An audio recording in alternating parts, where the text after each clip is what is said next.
안녕하십니까.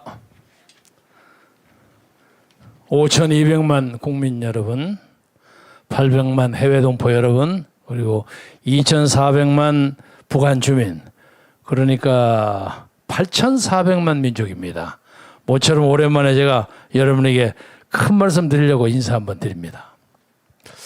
오늘 아침에 뭔 얘기를 할까 하고 생각하다가 아이디어가 생각이 안 나요. 사실은 지난주에 제가 이 손가락이 좀 아팠습니다. 이게 잘 안 돼가지고 그 전주일에 백신을 맞고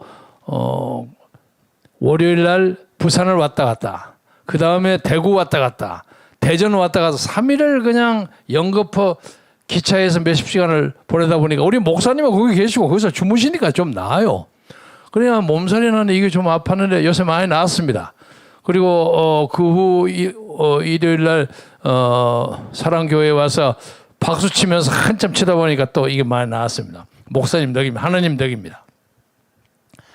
무슨 말씀을 들을까 하고 그 베르디의 비엔나 심포니 오케스트라가 나오더라고요. 그걸 한참 듣고 있는데 갑자기 아이디어가 하나 생각났어요.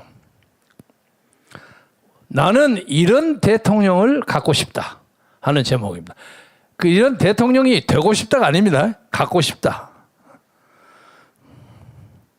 우리나라가 지난 3년 동안에 광화문 세력이 비가 오나 눈이 오나 바람이 부나 정광훈 목사님의 지도하에 얼마나 많은 땀과 눈물을 흘렸습니까? 그런데 그 세력은 아무 소리 안 하고 대통령이 된다고 하니까 그동안 잘 먹고 잘 살던 사람들이 전부 대통령 후보를 나온다는 거예요. 아니, 야당은 우선 그만두고라도 이 정부에서 고관대작을 했던 사람들이 전부 대통령 후보를 나온다는 거예요. 그러면 광화문 세력은 뭐 하는 거예요? 어디서 무슨 헛짓거리를 한 것이야? 더더구나 국민의힘이라는 사람들은 요새 가만히 한 열 몇 명 나오는 걸 보니까 물론 다 의미가 있어요. 대통령을 할 만한 자격이 있다고 봅니다만 다 그래도 고만해요. 그래서 이래가지고 대통령 될까? 그리고 더불어민주당을 보니까 거기도 한 11명이 9명에서 4명, 2명 자르고 6명 되죠. 거기도 다 고만해요. 그러면 그 정도면 나도 못할 거 없다 하는 생각이 들어요. 그래서 제가 그러면 대한민국 대통령은 어떤 사람이 필요한가 하는 걸 여러분에게 말씀드리려고 합니다. 우선 3년간의 광화문 투쟁에서 땀과 눈물과 참 희생을 바친 우리 광화문 세력을 대변하는 사람이 나와야 되겠다. 그러니까 우리가 안 나오더라도 다른 사람이라도 그런 사람이 하나 나와야죠. 아까 우리 손상대 사회께서 최재형 후보에 대한 개인적인 소망을 말씀하셨는데, 아니 최재형 감사원장이라 이리 왔으면 좋겠어. 나 광화문 세력 지지합니다 하고 나와야 될 거 아니에요. 근데 제가 연락을 간접적으로 하는데 아직 연락이 잘 안 됩니다. 윤석열 총장은 한 두어 군데 채널을 통해서 연락을 하고 있는데 올까 말까 하고 있는 것 같아요. 그런데 제가 거기다 좀 악담 비슷한 말을 한마디 한 것은, 당신은 국민의힘에 가면 이준석, 유승민 프레임에 걸려서 투표한다고 왔다 갔다 하다가 당신이 2등이나 3등이 될 가능성이 많다. 그러면 죽도 밥도 안 되고 출마도 못하지 않느냐. 그러니까 우리한테 와서 여기서 열심히 뛰어라. 물론 여기서 뛰면 여기도 후보가 좀 나올 거다. 심심하면 나도 가서 나가겠다. 그렇지만 나는 특별한 일이 없는 한 페이스메이커 하겠다. 그래서 좋은 후보가 돼가지고 나중에 국민의힘하고 후보 단위로 하면 될 거 아니냐. 그게 훨씬 낫다. 그래서 지금 아마 모르긴 하지만 윤석열 전 총장이 국민의힘 쪽으로 입당 문제를 제고 있는 것은 저의 경고도 상당히 영향을 미치리라고 생각합니다. 그래서 이제 우리는 어떤 사람이 대통령이 되어야 하겠느냐. 지금 이 정부의 잘못된 것에 대해서는 우리 웅천 스님도 말씀하시고 곧 들어오실 이계승 대표도 말씀 많이 하십니다. 예를 들면 엊그제도 정부가 교육부에서 그 자사고 10개 폐지하지 않았습니까? 근데 자사고들이 전부 소송을 걸어가지고 전부 이겼어요. 그러니까 이 나라 교육 행정은 빵 하고 터진 겁니다. 그리고 오는 21일 날 드루킹 재판이 있습니다. 근데 이 드루킹 재판에서 우리가 주목해야 할 것은 어떠다가 잘못하면 김경수가 뉴스타로 나올 가능성이 있지 않는가 그런 느낌이 듭니다. 제가 가진 정보에 의하면. 그리고 이재명 후보가 솔직히 말하면 제 생각으로는 솔직히 말하면 더불어민주당 후보가 됐으면 전 좋겠어요. 만만해요. 잡을만 해요. 그리고 뭐 이건 뭐 좀 악담인지 어쩐지 모르겠지만 지금까지 경기도 관찰사 손학규, 이인재, 무슨 또 누굽니까? 김문수 이런 사람들이 다 경기도 관찰사들이 대권 도전회가 다 안 됐어요.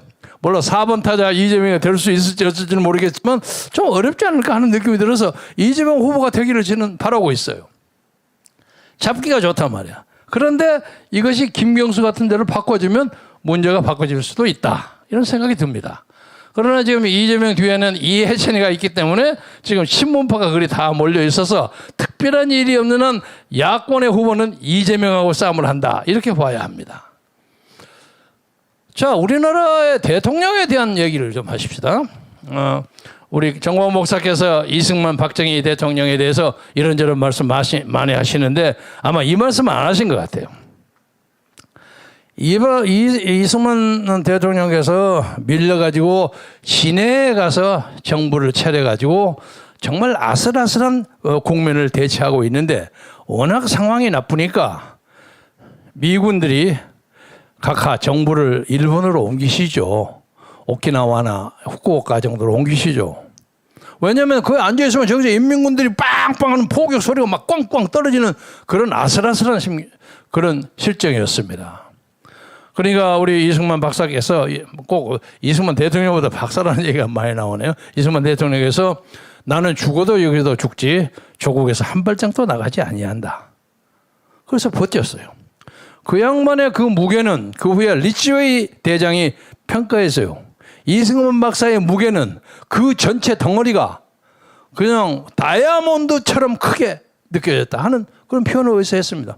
나는 절대 물러나가지 않는다. 일본이 옛날 몇백 년 전에 우리나라를 쳐들어왔을 때 부산포에 상륙하자마자 당시 임금인 선조는 뭐가 빠지게 저 북쪽으로 도망갔습니다.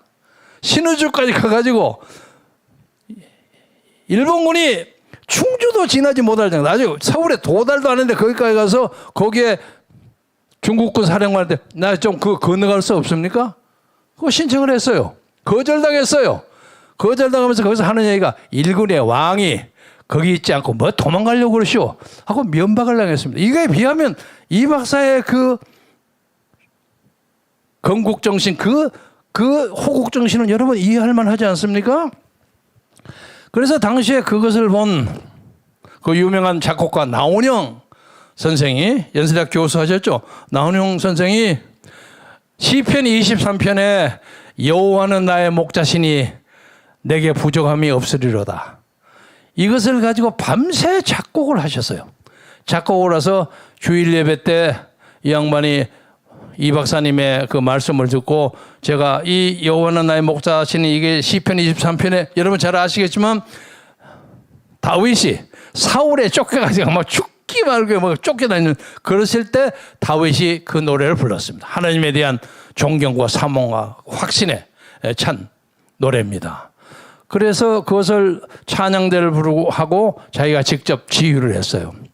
이 노래가 언젠가 여러분 여기서는 좀 들리기가 좀 어려워서 그냥 말씀만 합니다만 그 노래를 연주할 때 거기에 있는 모든 교인들이 울었습니다. 이승만 박사 부부뿐만 아니라 나훈영 씨도 눈이 가려서 컨덕팅을 제대로 못할 정도로 이런 눈물겨운 조국소의 결기이기 때문에 대한민국을 지킨 겁니다. 그래서 요새 흔히 말하면 07 과삼인이 하는 얘기가 많이 나오죠.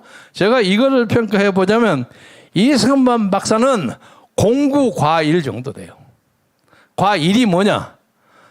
나중에 나이가 좀 드셔가지고 이붕의 행패를 좀 잘 컨트롤을 못했어요. 그걸 과1로 보고 나머지는 이 박사는 어디다가 갖다 붙여도 이 나라 치안을 잡고 이 나라 방공법 만들고 국군을 만들고 숙군에서 군인 안에 있는 빨갱이들 다 잡아내고 하는 문제에 대해서 대한민국에는 이승만 박사가 없으면 존재하지가 못합니다. 솔직히 말해서. 건국의 아버지를 이렇쿵 저렇쿵 하고 폄훼하는 사람들은 오늘 이 순간을 통해서 반성하십시오. 그러면 그 다음에 박정희 대통령은 어느 정도냐? 저는 박 대통령은 08과2 정도라고 생각합니다. 이 박사보다는 조금 떨어지면 이 나라를 산업화시키고 기술 입국하고 강경하게 나라를 만들었고 월남의 파병까지 할 정도로 강력하게 국군을 창건시키는 데는 08과2 정도가 된다고 생각합니다. 이는 뭐 여러분이 아시다시피 뭐 유신도 포함되고 뭐 약간 그런 게 있죠. 반대파 탄압하는 이런 것에 대해서는 좀 정치적인 그 강경책을 쓰는 것에 대해서는 비판받아 마땅하고 당시에 또 학생들 데모도 하고 이런 것에 대해서 08과2 정도 해도 충분할 만큼 좋은 대통령이라고 생각합니다. 그 다음에는 이제 김대중, 김영삼 이 양반들은 글쎄요, 뭐 06과3 정도 될까? 근데 이제 07과3이나 될까? 모르겠어요. 그러나 이제 특히 이 김대중 대통령의 대북 송금 때문에 지난주에 제가 그 지아무개라는 사람으로부터 많이 당했습니다. 아니 돈을 갖다 준 사람을 그 사람을 잊지 못한다고 말해 니도 빨갱이 아니냐 하고 많이 잡았는데 그 지아무개 박사라는 사람은 제가 평양을 갔다 와서 그 문제 때문에 돈 주지 말라고 한참 난리를 치다가 내가 쫓겨나가지고 김대중에게서 팽당했다는 사실을 모르고 있어요. 그런 걸 모르고 있어. 그래서 그 후부터 나의 정치적 불이면 10여 년 계속됐습니다. 공천도 못 받을 정도로 쩔쩔매고 그러고 살았어요. 그런데 그 김대중을 통해서 김대중에게 문제를 가지고 국민에게 사과해라. 사과를 하려면 김대중이 해야지 왜 내가 합니까? 나는 김대중한테 당한 사람인데 다만 사과를 한다면 김대중을 끝끝내 내가 설득해가지고 돈을 못 보내게 하지 못했던 것을 사과해야 할 문제예요. 그렇지만 그것 때문에 나를 빨갱이라고 얘기하는 건 말이 안 되죠. 그런데 이 얘기를 하다 보니까 요새 문재인 대통령은 그러면 이 뭐 공과에 대해서 어떻게 할까 하고 생각해 보니까 요새 갑자기 코로나19가 생각이 나요. 01 과구 아닌가 하는 느낌이 드는데 그건 좀 지나칠 것 같습니다만은 문재인 대통령 1년 조금 못 남아있지만은 01 과구라는 평가를 받지 않으시도록 좀 노력을 하셔서 나머지 시간이라도 본심으로 돌아와서 국민에게 좋은 대통령의 이미지를 가지고 그래도 반성하는 대통령의 이미지를 가지고 자기가 얘기했던 뭐가 공정하고 절차는 어쩌고 뭐 결과는 어쩌고 그 말에 맞는 최소한 그 비슷한 사람의 대통령으로 기억되고 물러나기를 바랍니다. 그리고 지금도 하는 거 보면 청와대에서 그 정치하고 수석들 장난치고 하는 거 보세요. 그래가지고 어떻게 대한민국 대통령이라고 얘기할 수 있습니까? 부끄러워요. 그래서 이런 문제에 대해서 문재인 대통령의 파격적인 양심 선언이 있어야 합니다. 예를 들자면 최근에 1주년 다가오는 백선엽 장군 있죠? 백선엽 장군을 동작동 국군묘지에 세우지 못하고 대전 현충원에 했는데 그 싸가지 없는 어떤 정치 젊은 것들이 하는 얘기가 파묘하자고 난리예요. 엊그제 일주일이 되니까 미 사령관 8명이 얼마나 백선엽 장군이 위대하다는 것을 만찬에 발표했어요. 이럴 때 문재인은 뭘 하느냐? 백선엽 장군은 위대한 장군이라고 얘기해야지. 김원봉 같은 사람만 얘기하고 백선엽을 얘기하지 않는 이런 사람이 대한민국 대통령의 자격이 있습니까? 그래서 이런 문제에 대해서 문재인 씨는 반성하고 사색하고 그러세요. 최근에 코로나가 창궐 하니까 글쎄 보도가 사실이 아니기를 바랍니다만 청와대에 계시는 영부인께서 이거 국민 탓이다 그랬다는 거예요. 야, 이 기가 막히게 맞죠, 그 얘기? 이런 기가 막힌 얘기를 해요. 기가 막힌 얘기를. 그런 사람을 내놓고 꾸짖어야지. 옛날 청와대에서 6박자 벌어졌다는 얘기도 있는데 왜 그걸 안 하는 거예요? 그런 사람이 어떻게 대통령 영부인의 자격이 있습니까? 그래서 이런 문제에 대해서 대통령께서 이 문제를 잘 해결하는 것이 궁극적인 책임자라는 것을 말씀드리고, 제가 갖고 싶은 대통령, 김경재가 그리는 대한민국 대통령상, 우선 이데올로기의 비극을 체험한 인물이어야 합니다. 혹시 그 지아무개 씨는 그걸 아시는지 모르지만, 저는 어렸을 때 여순 사건의 현장에 있었고, 그리고 빨치산과 국군들 그리고 토벌대들의 그 피 어린 전쟁을 많이 봤습니다. 아침에 일어나면 우리 그 마을에 무슨 다리 위에 시체가 걸려 있고 많이 봤습니다. 그래서 제가 꼬마 때 무슨 생각을 했냐면, 아니 이데올로기가 뭐길래 왜 같은 동포끼리 이게 죽이고 살리고 하냐 말이에요. 저는 선언합니다. 대한민국을 지키기 위해서 목숨을 바친 대한민국의 국경과 공경과 군인들을 제일 1차적으로 추모하고 존경하고 사랑하지만은, 턱없는 이데올로기에 망상에 빠져가지고 끌려다니다가 박원영이 같은 무리에게 끌려다녀가지고 빨치산 쫄쫄 따라다니다가 헛되게 자기 생명을 잃어버린, 청춘을 잃어버린 그 가련한 빨치산들도 안타깝게 기억합니다. 그것도 우리 동포예요. 이런 비극을 가져서는 안 됩니다. 그런데 지금도 끄떡하면 다른 사람한테 빨갱이라고 얘기하고, 지하무게가 참 어이가 없게, 자기가 1학년 때 제가 3학년으로 육사에 가서 뭐 토론대에 나갔다니까 거짓말 한다고 난리해서 보니까 뭐 이상한 제 경력을 잘못 붙여가고 났어요. 제가 대학 1학년 때 청와대 경무대 앞에서 데모를 한 사람인데 어떻게 1962년에 1학년입니까? 1960년에 1학년입니다. 당신이 얘기하는 무슨 이상한 데이터 틀려요. 네이버 보세요. 네이버는 정확하게 내 이름이 나와 있어요. 그걸 가지고 뭐 생년월일 거짓말하는 사기꾼이라고. 또 하나는 이런 거짓말을 발먹듯이 하는 것이 전라도 놈이기 때문에 그런다. 이거 정말 옆에 있으면 옛날에도 한 가닥 때렸을 겁니다. 제 할아버지가 1815년생으로서 1840년대, 지금부터 딱 180년 전입니다.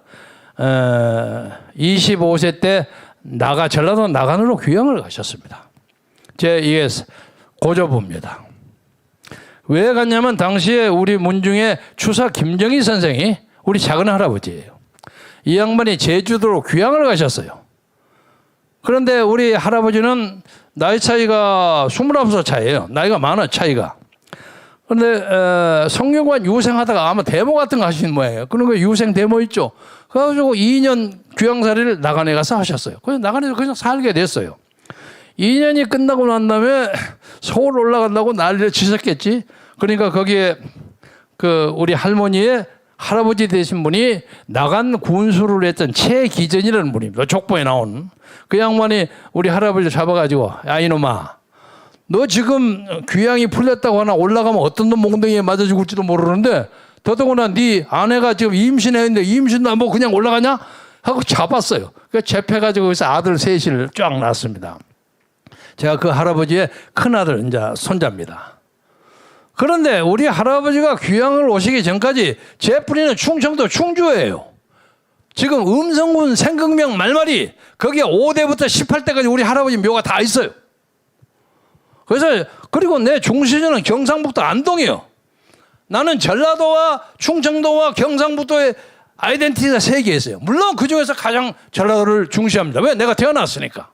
나는 전라도 사나이라는 걸 떳떳하게 생각해요. 전라도 사나이라는 것 때문에 비난받을 때 가끔 비난하면서 가슴 아파해요. 왜? 한때 너무 가난해서 배가 아파서 전라도 사나이들 애들이 못된 짓을 좀 한 것이 다른 보다 조금 많았는지 모르겠어요. 그 가슴 아프게 생각해요. 그러나 그걸 가지고 그런 지역색을 벌리는 이 지하무개, 이름도 얘기하기 싫습니다만은 지하무개를 용서하기 어렵습니다.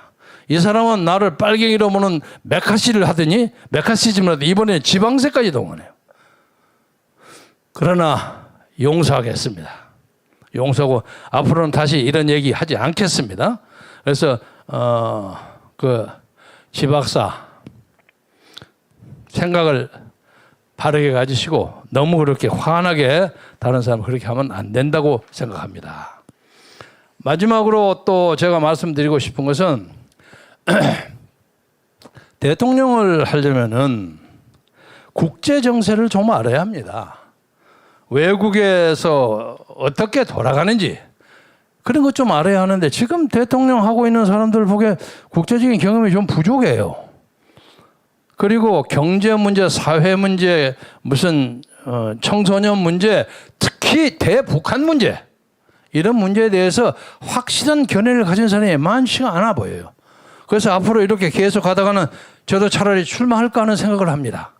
그런데 이 출마를 하는 것에는 우리 국민혁명당은 정광훈 목사의 전폭적인 지지가 없이는 불가능합니다. 그래서 앞으로 제가 목사님이 이 문제에 대해서 확실한 뒷배를 봐주신다면 저도 국민혁명당에서 대통령 경선에도 나오고 그리고 난 다음에 윤석열도 오고 최재형도 오고 다 붙어가지고 여기서 사람을 만들어서 공동정부를 만드는데 미라가나마 최선을 다하려고 합니다.